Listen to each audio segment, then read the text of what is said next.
podcast for those who suffer, which is everyone. It's a space where we can speak honestly about what it feels like to be in desolate places without losing hope. Welcome to In the Thicket. Welcome to this last episode before Lent. And today's episode is all about when God says no or not yet, which can either be, depending on the experience, a time of grace or a time of recognizing that he has better things for us in the future, that he has a different plan. But also it can be incredibly painful, and sometimes we don't actually even know why he said no to something, and we haven't found out yet why he said no to something, and maybe we will never know until eternity why he said no to something, and that can be really hard too. So we hope that this episode is helpful for you. And just a note that for next week, we're going to start on our Lenten series on Salvifici Doloris, which is a post-synodal apostolic exhortation by John Paul II on the Christian meaning of human suffering. So you can access that on Vatican.va or Google it, and you can find it easily, and it's free to read. And we look forward to sharing that with you during this Lenten season. God bless you. Hello, everyone. Welcome to In the Thicket for this lovely week in February that is prior to Ash Wednesday, which is our season of glory. Which also falls on Valentine's Day. It does, right? I know. Which Yes. is kind of crazy. And Yes. Yeah. that is wild. Interesting. Okay, so hello, dear listeners. If you're not watching us on YouTube, if you're listening to us, my name is Erin, and I am joined by co-hosts Rachel and Nicole. Hey, everybody. And we haven't mentioned this in a while, but we do have a fourth secret of the In the Thicket team. So if you're a new listener, she basically prays for all of everything and helps us make decisions about, like, she's a team member when it comes to, planning and topics and all those kind of things.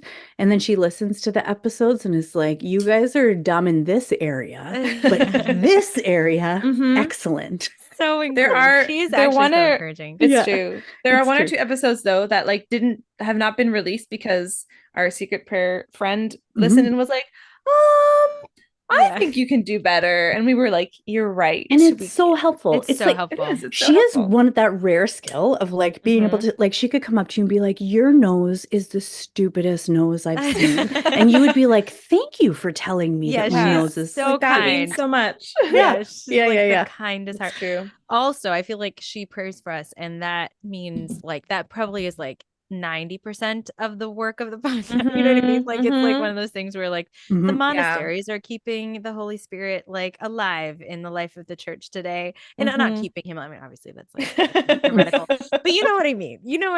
Yes. Yes. I feel like her prayers are really kind of the bulk, the carrying. Yes. Yeah. Of what she is the podcast. We just talk. Yeah. That's right. Exactly. Yeah. It's a cooperation. We're just like puppets on her string. No.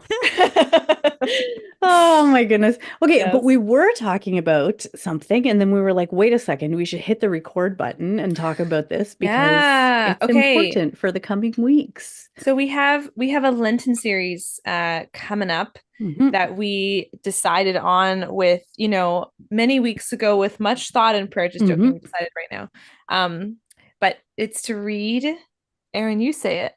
Oh, yes. It's Salvifici Doloris. Salvifici Doloris. Or Salvifici Doloris. Depends on, if you want to sound Italian when you're saying it, or depending on which theology. But this is the encyclical about suffering, right? Yeah, it's on the Christian meaning of human suffering. You know what? And I was saying that I hadn't read this. I do actually think that I read it years ago for a university course, an undergrad. Could be, yeah. But that's been 10 years. My confession as the currently enrolled in studying theology for the moment person, have not read this document. Not one word, not one. Hold on, I'm going to close my door. I'll be right back. I read the whole thing. Erin is on her So I'm way excited. So we're going to read it. This is good. We're going to read it in Lent and talk about it. And you're welcome to join us. I feel like we're a podcast about suffering. It's time. And it's helpful to know what does the church have to say thus far? Yeah. On suffering, on the meaning on the Christian suffering. meaning of Meaning suffering. of human suffering, yeah. Yeah. But Yeah. it's it is technically a post-synodal apostolic exhortation. That's a And lot it of work. is, yes. So like, we have a synod, right? And so there's like a synod, and then after the synod, then usually the Holy Father writes up a whatever, like Amoris Laetitia was one that came out after synod, etc. Like a little report. Yes. And this one is by John Paul II, which Okay. is like, I just have such a Man. love for the man, Well, and Guys. if anyone can talk about suffering, Oh, like he has Yeah. kind of the authority to do that because he Yeah. suffered a lot in his life. A yeah, lot. yeah. And George It's kind of Weigel, insane how much he it suffered. is It's like Right. like insane. like so much. George Weigel Mhm. said, he's like a papal biographer, and he Right. said that John Paul II wrote his last encyclical on suffering with his life. Mhm. Like, isn't that Wow. so beautiful, Yeah, you that's know? And beautiful. true. And And so true. I am taking a course right now with this wonderful Dominican priest, Father Kupchak, who did a dissertation on, I don't remember what aspect of John Paul II's thought.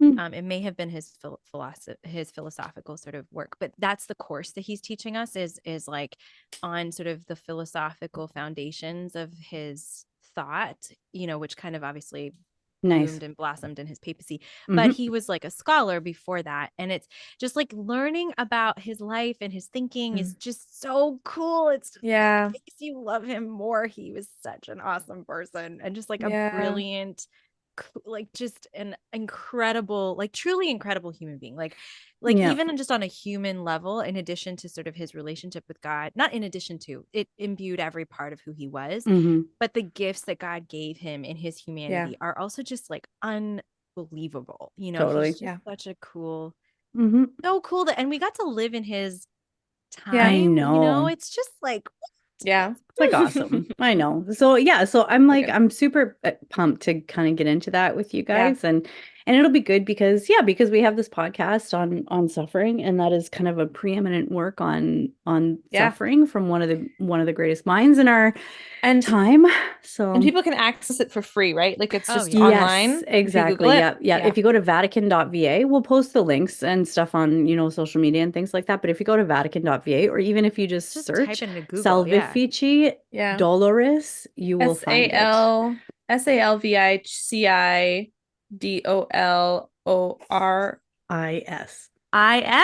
Something like this. Even if that's slightly misspelled, I'm sure Google can help you.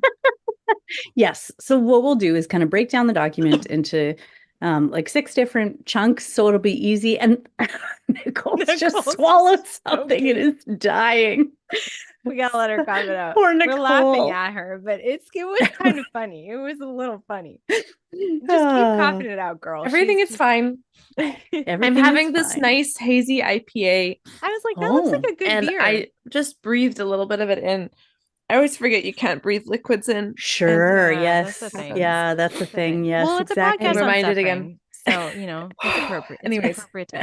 Excellent. It's good. I'll have to be careful. Anyways, yes. Everything is fine. It out quick though. I have to say, like that was you did. It was like a one and done. Not bad. Not bad. Hit that mute button, and go. Got it. That's good. Anyway, but yes. So the end of the sentence was, it will break stuff up into like chunks for 6 weeks, but the document itself is not huge, and it's not like super theologically complex. Like, it's very accessible. So that's a beautiful thing. So we'll let you know which chunks we're doing each week, but the episodes in Lent and Advent tend to be a little bit shorter, so that they're just a little bit more like compact. Bite-sized, you can bite-size them. Exactly. Yeah. So it's great. It'll be fun. Looking forward to it. Yeah. And today we're talking about a great topic, which is when God says no. Or not yet. Or not yet. Yeah. Yes. Yeah. Which is sometimes harder, I think, when he says not yet than when he says no. True. You're like, why not yet? Why not yet? Yeah. You're like, well, now I have to keep waiting. And like, why? I know. Yeah. So this is the topic. Everybody has, experienced this to one degree or another. So I'll turn it over to you guys. How have you guys, how has that kind of shown up for you? What have been some of the biggest ways that you've kind of come to that place with God where you're saying no or not yet? How about for you, Nicole? What do you think? Yeah. There's a few, I'll give like a recent example. And this was about actually about Nathan, my husband, but he was, Nathan's started a new job recently and it's been really, really great. But in the fall, he was sort of in this period of trying to discern kind of where God was calling him job wise. And there was one job that he applied for early fall that I was just like, okay, like this could be really good for him. Like it combines things that he really likes, and it's, the location could work and all of these different things. And I was just like, I just think this is really good. And it kind of became almost like I was like a bit obsessed with it in my brain, or I was like kind of fixated on like this is it. Like he needs to get this. I need him to do this, Mm. And it didn't happen. And then he called the people later and like asked, hey, just following up. I applied, had this interview, blah, blah, blah. And they're like, oh yeah, like we've paused our hiring. That's it. Oh, wow. Okay. And I was just kind of like that was hard for me because I had, for whatever reason, I had really put some stock in this, And I was, so remember I was praying about it and I just felt like the Lord was like, do you trust that if I'm saying no to this, it's because I have something better? Will you trust me that I have a plan on this, Yeah. And it was just this invitation. And then now he's, in a job that is, honestly, it's like a much better fit than I could have imagined, right? Yeah. But Yeah. but it was this thing where the Lord, it was like a pretty clear, like, nope, this is not where he's meant to go. And like, and I've had, so that's like I think a really recent concrete example. But I remember other examples in, like, as a young person, when I was 18, I went on this retreat right before I started undergrad. And at the retreat, I was like, oh my gosh, like instead of starting undergrad, like I want to go to like this Bible school and do a year of like spiritual growth. Like that sounds amazing. I want to do that. And like came home and told my parents, like, I think I'm called to do this and I'm going to do it. And then they were like, okay, we're going to support you either way, but let's just think for a second of why you're suddenly drawn to this. And it just became clear that it was not, like, it was becoming from a place of like that I was afraid to start school, and this was easier. Bible school was easier. I'm like, I know how to be Catholic, I'm good at that, or some sort of thing. But it actually was not where I was being called. And then of course it was going to university was such a beautiful opportunity for growth for me in so many ways. It was exactly what I needed. It was where I was called. And other times, I'm just going to list them all off here, but these are, the last one I can think of is just many times in, I'll give a specific example that kind of relates to dating, but I was always a bit confused about my vocation. I was like, I don't know if I'm called to be a nun or called to be a sister or get married or be single or whatever it is. But I was always kind of like, I think deep down, I knew that I desired marriage. And I remember this one time I was like 25 and I had come home from my internship. I'd graduated from school and I was at this like Catholic event, and I like met this guy and we had like this great conversation for a few minutes. And all of a sudden I was like, oh, like he's just like really easy to talk to, and this is great. And we're like connecting and da da da. Right. And for whatever reason, and like he was like interested or whatever, and like, or in the sense that he kept trying to talk to me, like went and sat next to me after that. And it was like the Lord allowed whatever anxiety that I later had to deal with, when I really started dating, to just totally overwhelm me in that moment. Wow. As soon as I was like, you guys, I remember sitting in a chair, he was sitting next to me and he was trying to talk to me, and I was completely shut down. Like I must have been so weird. Like he was, and because I was just like ignoring him, and he was sitting next to me trying to talk like to me, looking at him, and wow. I didn't even know. It was just probably super weird, And I always, after that, I was like, oh, is he gonna like contact me or da da da da? And it was like, he didn't, and like, of course not, because that was weird, But it was just like these different things where it was not that God said no, an outside factor, but God said no by allowing like me to be at my worst. Right. Right. In So order to, and funny. I've had a real. couple times like that where there's like in dating where there Yeah. was like a guy who was very interested, and then it's like, why am I acting like this? Like, why is this like this guy is going to be totally turned off? And that's exactly what happened. And it's like, well, yeah, because God had a It'd be different funny plan. if they were listening right now. They're like, that's what was happening. Like what yeah. I thought it was me. Yeah.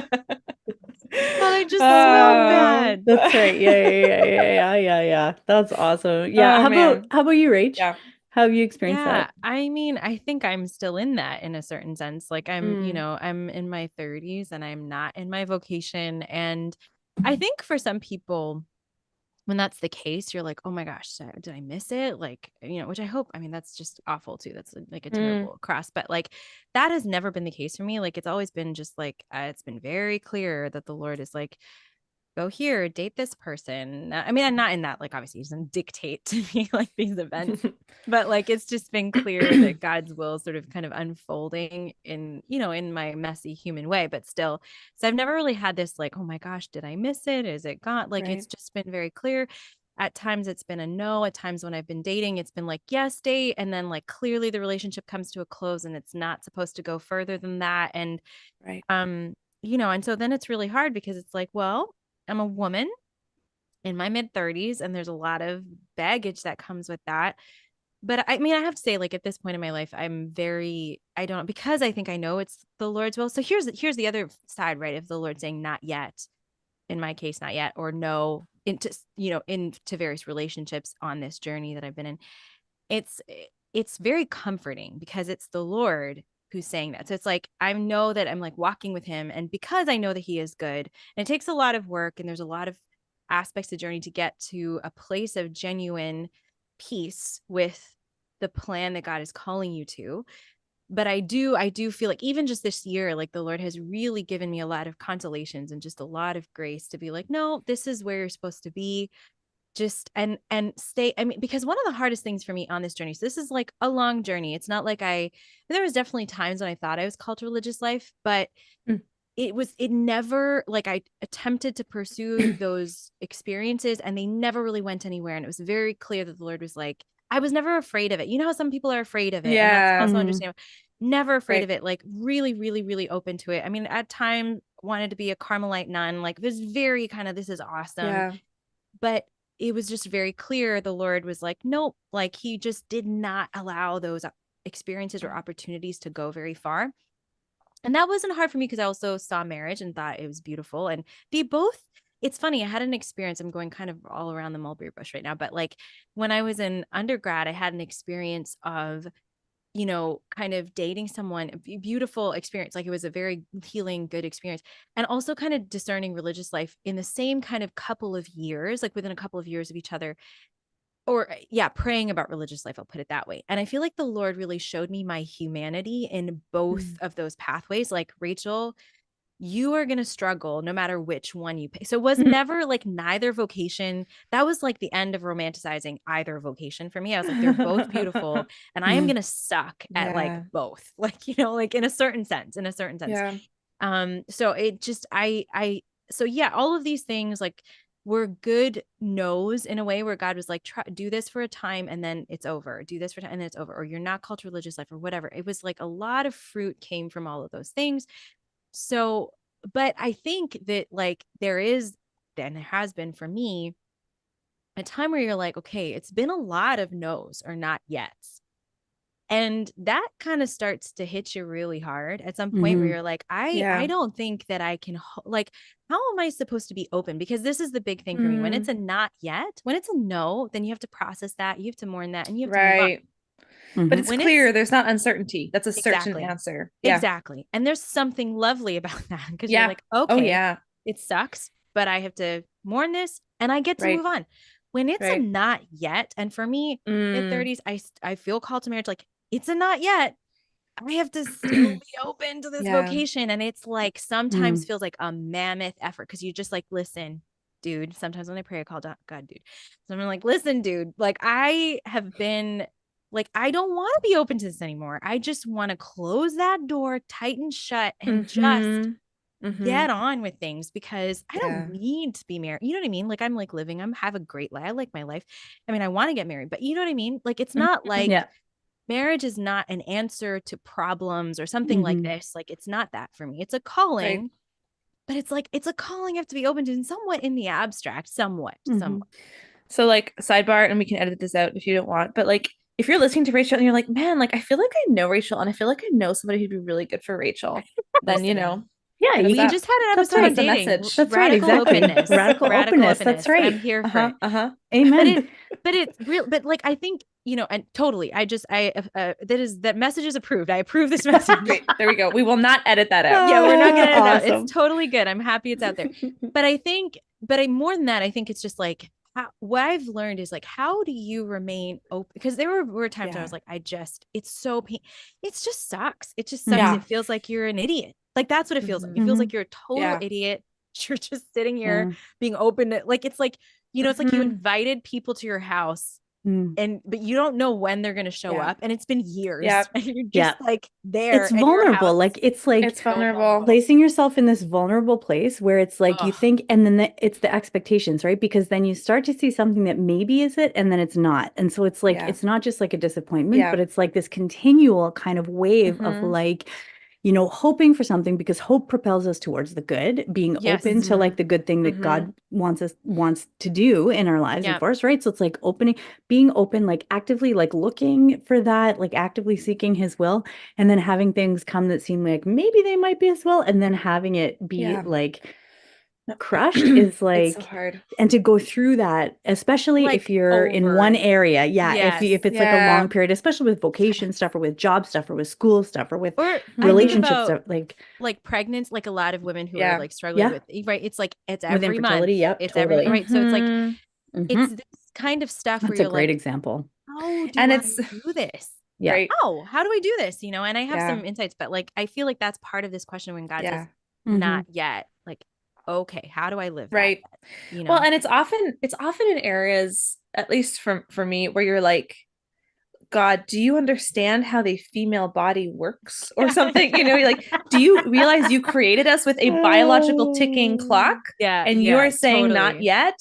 Like, hello, you know what, like, and the thing, you know, there's these memes, right, where it's like, you know, the Lord is saying, like, Jesus is saying no to something and you're like the person holding a teddy bear, and Jesus is like, here, give me this small teddy bear, and you're like, why are you taking this from me? And it's he has like a huge teddy bear behind his back or something, right? And it's like, there's something really like nice about that, but also sometimes you're like, okay, I know how this works, and I don't understand how you could have something better for me. You're saying you have something better for me, but like, there's real parameters that you created in life, and so how could you have something better? You know, it's kind of like, dude, I think my arms are gonna fall off before you give me that teddy bear, and then I'm not gonna be able to hold it. Like, that's and sometimes we don't know. Like, I like, because even when we're thinking about like these experiences and stuff, I'm like, I feel like because I'm such a person of like passions, like I'm all in or I'm all out, or I'm like, you know, that's it.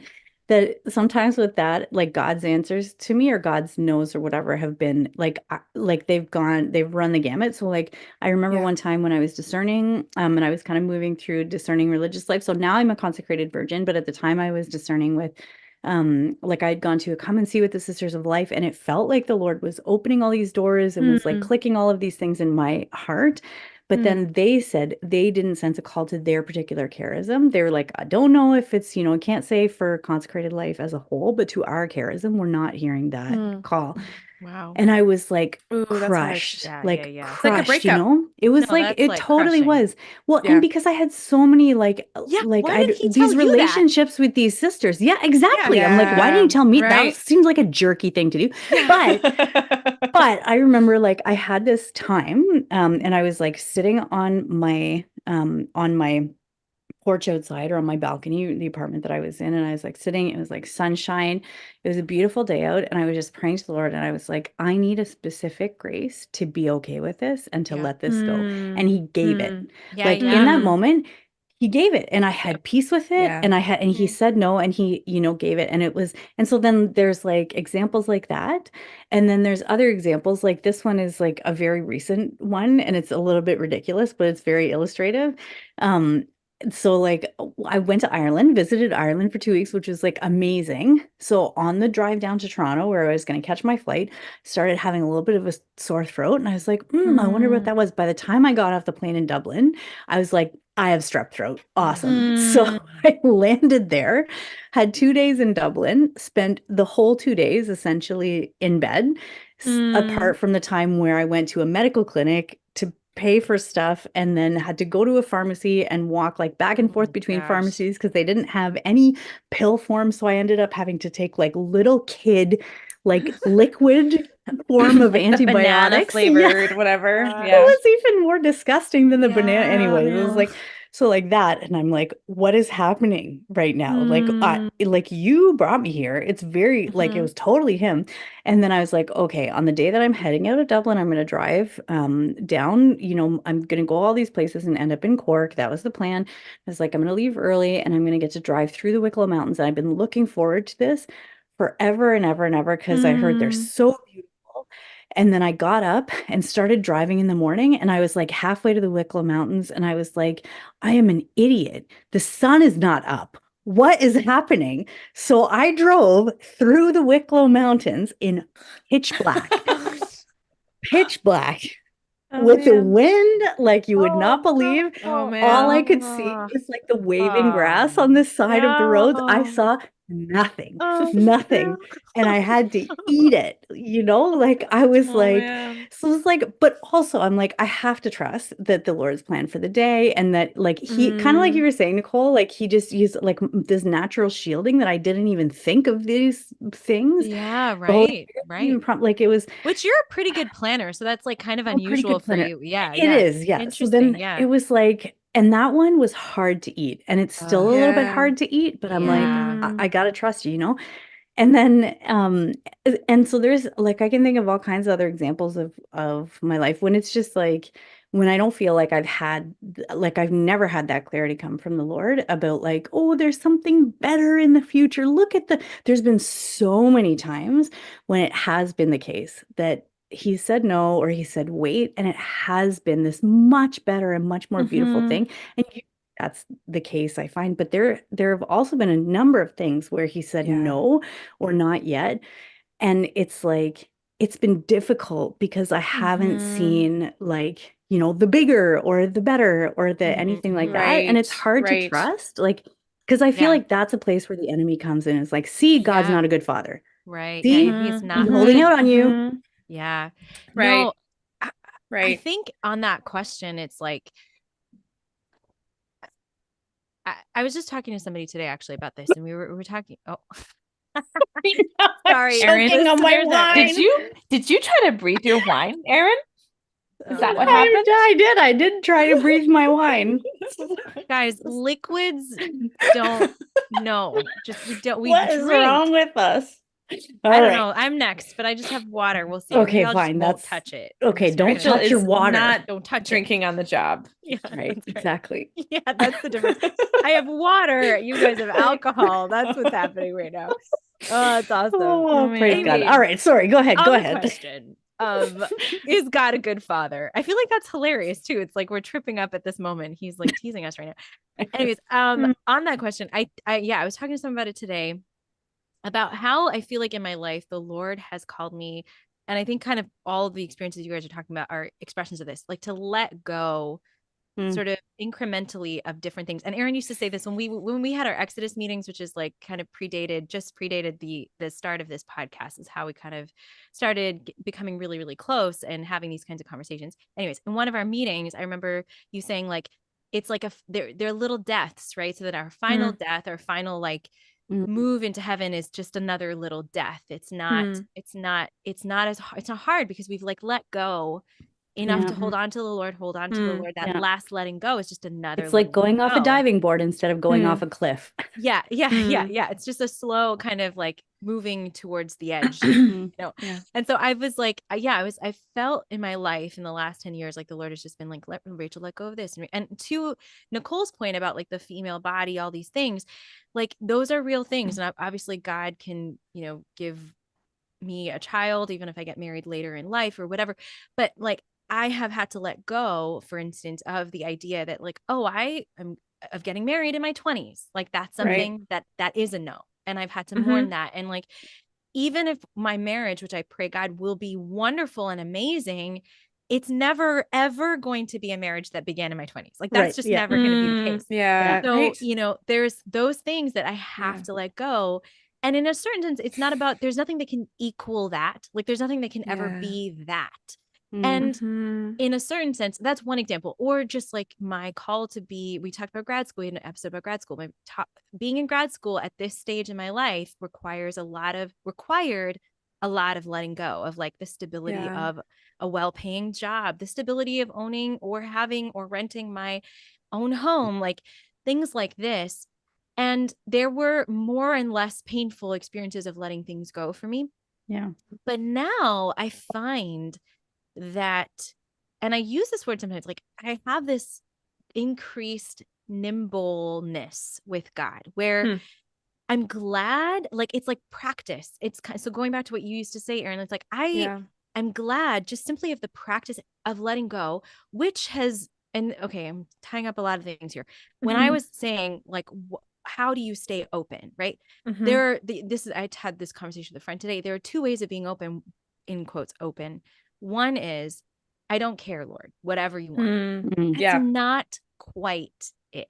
Because it's not true openness, because it's not actually openness. being honest with ourselves. And it's not actually what God is calling us to. Like he wants our cooperation with him, like, which includes our desires. It includes our whole selves. So then how do I be open in a way that's genuinely hopeful without grasping, without sort of making idols of the things that I'm hoping for? Right. Like that is this weird balance. And I obviously like, Rachel, what a great question. So what's the answer? Well, my experience so far, my experience has been this letting go has been a very good practice, to the point where now, and it's still there, it's still a practice. I'm learning to recognize Christ as the foundation, like as a real foundation. I'm not talking about like in your head as a nice, like cliche sort of like idea. No, like actually real. Like, Lord, you are, like, I belong to you. I am branded in your name. Like by baptism, I am in your body. This is my place of belonging. Like, period. Okay. From that place, it's sort of like, and this is a grace, and this is a grace that I have been experiencing, I will say literally in the last couple of weeks, even like in maybe the last month or so. It's like this opening up to being able to dream and desire very, very freely. And this again brings that like nimbleness where I can like pick up a thing and like hold it in my hands and think about it and dream about it and let it go if the Lord asks me to let it go.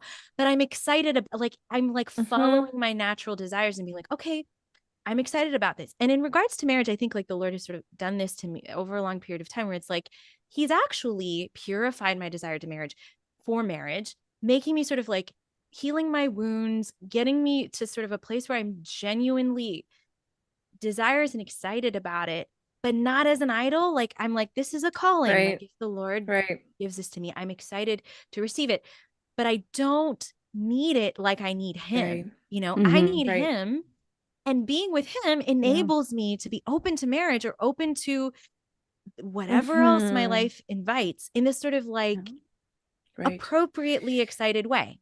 Because it's not God. I think this is a really good insight. Because if you think of like a toddler, right? And that's like, they only want what's in front of them. They're so concrete. And so when you say no, then they freak out and they have a tantrum or whatever, but they're actually learning to desire bigger and better things. Right. And it's like, how we're not that different, right? We fixate on, I want this thing. This looks really good. It's, you know, I know that this is good. I want this thing. And the Lord is saying no or not yet. It's maybe in some ways as painful as that, and not to trivialize that, because I actually think that is like a genuinely painful thing. And there's things in my life that I'm going through right now where I'm like, I'm actively going through that process, right? And just like, and it's hard and it's messy and it's confusing and all of those things, right? Big time painful. I want to like stress that. Like I feel like what I just said sounds like, oh my gosh, it's so like no, it's like it's so hard. It's like the thing where we're like, hard. Suffering is actually suffering. It's not just like, you can't put spiritual sprinkles on it and pretend that it feels better. Like but you know, but there is something where it actually expands our the expands that what we can desire, expands Yeah. how big we can desire. Perhaps that's one of the fruits, right? Where it's like, well, if you're saying no to this, then what are you saying? Or even like an invitation um to really focus in on the present. What have you given, if you're saying no Yes. to these things that I desire, what have you given me right now that I That's can live huge. into That's huge. in a way that, and maybe sometimes that's the harder thing, because maybe the things right Yeah. now are actually They're not difficult fun. or not fun or something like that, but it's like actually living into those things is what is going to prepare me for the way that God is going to fulfill the desire in my heart. Because if God, I mean, I believe that if God puts a desire in our heart, it is going to be fulfilled in one way or another. Even if it's Yes. purified in the, yeah, exactly. Even if Yes. that desire is Yeah. purified, or if it takes a long time, or if it's not given till heaven, I don't know, but like, but that desire Yeah. is not for nothing, and it's not from nothing. No, It's interesting to absolutely. see, like, when I think about that, I think about too how it kind of interplays with our woundedness, like the particular woundedness that we Yes. have, Yeah. and the way the Lord, like the way that that impacts how we interpret what is happening when God is saying no, or like, or our own attachments to things or whatever, because so much of that, like the Lord is always working to heal us of our wounds. Yeah. But those are not places of like rational decision No. making where we're responding. We're like reacting to things Yeah. in those, And I found like that it's so beautiful to see how he deals with that in a personal way that Yeah. that really affects the way that we are able to receive from him the no's or the not yet or the let go of this or the like Yeah. whatever it is. Even like a recent example from you was when I had my retreat back in September. And one of the most beautiful things was that for the last few years, I've kept coming back to this feeling of having the rug pulled out from underneath me, which is a Yeah. form of no or not Yeah. yet, Right. right? Like Yeah. you'll give something or something good will happen and then it just goes. And I feel like totally like Yeah. everything has just been Duped. pulled out from under. Like, Yeah, what are and you like doing? betrayed, like Yeah. betrayed by Betrayed, God. yeah, like totally seeing that. And then, but in Yeah. that retreat, it was like one of the meditations was with walking with Mary Magdalene to the tomb in the morning after the Lord was buried in the tomb, and she's going to anoint his dead body. And then she gets there and she sees the tomb and the stone has been rolled away. And for her, that was a rug pull moment because Yeah. she's Yeah. like, this is not, even though he said that he would rise, it still is like, she Hasn't like it's this clicked in totally the human, disorienting, like, right, like all of that. But right. at that moment, I realized that I knew what happened. Like I knew the full story, right? Right. And so it was like the Lord in that moment was like, he gave a grace of like understanding that when in those moments when I feel like the rug is pulled, there's a bigger picture. Like his picture is I bigger and it's right. So it was like it was so personal to me, and how I've experienced like the rug pull moments and things like that was answering exactly what I needed to have to find some healing in that particular thing so that I can just more deeply, like you're talking about Rachel and Nicole, like let go and like be able to like willingly give him or to give him everything or to receive whatever he gives freely, There's that just makes you think of Job. Like, and we talk about Job, obviously, Yes. podcast on suffering. We're gonna I talk was about gonna Job, say but that like, too, exactly. but like that's exactly like, the bigger picture, God is God. God, I mean, I think that's so huge for this, like to remember God is God. Like I am not, you are, like you know me fully, you know everything. And there is an act of faith in a good God. I think memory here is so key. Like Yes. when the rug gets, you have to remember the promises that God has given you, the good things that he has spoken into your life, or the good that he has done for you. You have to, and I mean, all these conversations are it's so funny. This was not planned, but like I've had these conversations with people where it's like, memory, because those moments in which God has loved us so profoundly that we know he is good and we know he is real, those are eternal. Like those are participations in the life of God, right? And they happen in subtle ways all the time, but we have those defining experiences in our lives. and this is missionary priest in my family who's, mentored my family, a lot of my family, who would say, like, you have to relive your God experiences, but it's not like just relive. And we've talked about this before, in your mind, in your memory. It's like a real enter and back into them. Yeah. Yes. And they actually, like, he will give you life again. Like, it's important to exercise. St. Ignatius said that all the time, right? Of like, go back into these and mine them for grace. And if we think about like our Jewish heritage, right? And God telling the Hebrew people, like, retell the story of how I delivered you from the promised land. Like, tell it again, tell it to your children. Remember this. Like, I think there's something powerful about retelling out loud to other people the stories of how God has been faithful in our lives in the past. Because it's a testament to God, and it reminds us of this reality that it's so easy to forget when we're in a new kind of form of bondage of some in some way or another, of sin or of just life circumstances or something like that. To remember the reality of God's power and God's love in our lives, right? Because it's hard when we're not actually feeling that, and we feel like we no longer have evidence of that, and we have to remember. And I mean, I feel like I'm just conscious right now in our process. We're like, we just have to remember. Just have to like trust God. Just and like, remember it. It's fine. Like, everything's fine.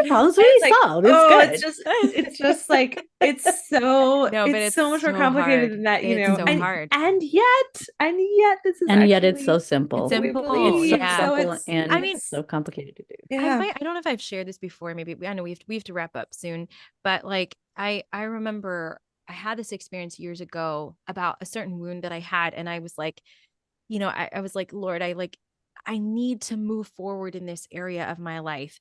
But he gave me this image of my wound, and maybe I have shared this, but like, it was sort of like a wall that extended just infinitely in every direction. And the direction, and the thing that I needed to do was on the other side of this wall. And I was like, and my wound was this wall, and I was like, I cannot, like, there's not a hole in the wall. I don't have a hammer. Like, I don't even know how thick it is. It felt like its thickness was infinite too. So it was like, I just cannot scale this. And I had this just deep sense of powerlessness, and the Lord gave that to me. And it was a grace, because I was like, I realized that this no has a reason. And sometimes you don't get that, but like, I think it was a good image that I kind of remind myself of when I don't see that wall, and I'm like, only God knows why this is it. I can't do this next step. And it's like, he had to take that wall down. Like, it was like, I would, and I had to let him. I just had to let him.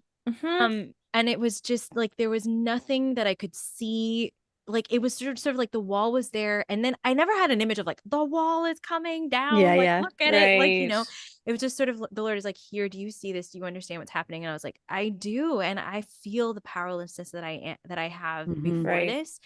And so it's just like, and like you said, Aaron, it was just like, surrender, Lord, I surrender. And I had, we've talked about this before too. It's like healing from things. Sometimes a no is like, because God is like, I want to heal you. And healing is a journey that you cannot navigate. You're blind. Only God knows what wellness. It's bringing you in somewhere new. And you have to let him. And it's a pain. It's like wound. It's a painful walk to sometimes healing, and you have to trust the doctor. Like, he's putting the medicine on my arm, and it's the right thing. And I just have to trust him. So can I share just to, like, if we're at God wink time, I have a God wink that actually is like exactly from what I was sharing about the sisters before. That's great. So when I had kind of gone on this discernment retreat, and it was Sister Antoniana of the Sisters of Life, who I was talking to her. She's so sweet. And she's like, shout out to her. Just don't hear, a call to this charism. And I was like, I'm crushed. Okay. But then, the Lord spent he did so much healing in my heart, and then he kind of brought me to this vocation of consecrated virginity, and then showed me, like, through the discernment and the formation for that, like, how perfectly I was made for this vocation, and how much home it felt like for me. And then as I got closer to the consecration date, then it turned out that Sister Antoniana came to Toronto. Like she was missioned to Toronto, and she was in the cathedral on my consecration day, at my consecration. That's so beautiful. Her no, in a sense, led to my yes, Oh led my to my gosh. eternal Oh my yes to the gosh. Lord. Like, isn't that That's so beautiful. beautiful? Praise God for that. You know, it's like, right? And like what courage in a certain sense. I'm thinking like, I know how much the sisters love you. Like you have such a good relationship with them, Erin. And it's like, what courage in a way they had to tell you the truth of their discernment, you know, and to entrust you to the Lord. Yeah. Like to really entrust you to him and like look at what. And to trust that what they're hearing from him is like, right. It's probably good that, you know, she didn't really know me well ahead of time and know how, you know, how persistent I am. Yeah. Yeah, no, but that was a beautiful God wink. That was like so cool. Really lovely God wink. Yeah. Sister's actually here in DC, so I should tell her about this episode. Yeah. Oh yeah, totally. Please do. Shout out Sister I love them. Shout out to the Sisters of Life. Love you all. Sister John Mary was one of my attendants at my consecration. And Mother Agnes so beautifully, Sister John Mary had been missioned somewhere else, and then she said, Sister or Mother, could I go back for Erin's consecration? Like, could I? And Mother said, not just like yes, but she's like, I think it's important that you do go back for it. Oh, that's so beautiful. I know. Anyways. I bumped into Sister John Mary. I think I told you guys this, but at University of Notre Dame at their fall conference. And then she recognized me first, and I recognized her. You guys, I'm terribly bad at names. And I was like, oh shoot, I know her. Which sister? She's sister something. And anyways, so she came up to me and she like reminded me like her name and like said to say hi to you guys. Anyways, I'm sure I told you that like back in November, but it's great. I love this. Just like you just bump into them, you know, in different places everywhere. You know, apostles of joy. They're just out there spreading joy. That's right. So this episode is named "We Love the Sisters of Life." It's about God saying no, and also the Sisters of Life. Also the Sisters of Life. Yeah, exactly. Also about why you shouldn't try to breathe alcohol. And... Oh my gosh. Yeah. Yes, that's also good. That's Don't great. do Yes, that. exactly. That's a good thing. Yes. Okay. Well, listen. We're so grateful to all of you who joined us this week, and whether you're watching or whether you were listening. And we, so during this, you know, time until we start our Lenten series, whatever, you can take a look at Salvifici Doloris, and we'll post the link to it on all of our socials and on the website and things like that. But we're looking forward to diving into that with you because it's just so beautiful, and it's such a foundational thing for all the stuff that we talk about. So we're praying that it bears really beautiful fruit for all of us. Yes. Amen. And we love you so much, everybody. We love you so much. Hey, if you liked this episode, share it with a friend. And go rate us on Apple Podcasts. If you leave a review for us, that's helpful for other people to discover the podcast too. Yeah, absolutely. Thanks, folks. Okay. We love you all. Bye. Bye. Thank you for joining us for this episode of In the Thicket.